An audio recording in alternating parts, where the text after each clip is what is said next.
আসসালামু আলাইকুম, সবাই কেমন আছেন? আশা করি সবাই খুব একটা ভালো আছেন তা মনে হয় না।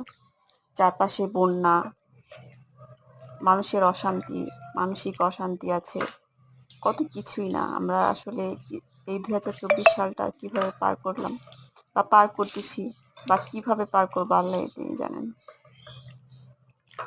একজন শিক্ষক, আমি জানি না মানুষ কিভাবে নিবে কথাগুলো, বাট একজন শিক্ষক সে অপরাধী, বিশ্ব অপরাধী, সে পৃথিবীর সর্বোচ্চ অপরাধ করে ফেলছে।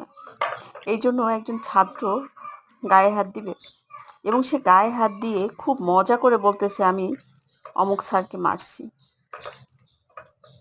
কি গর্বের কথা, তাই না? বুঝলাম স্কুল কলেজে কোনো শিক্ষাই পায় নাই তারা, কিন্তু তাদের বাবা মা কি শিক্ষা দিয়েছে তাদেরকে? এটাই আমার প্রশ্ন আপনাদের কাছে, প্লিজ বলে যাবেন।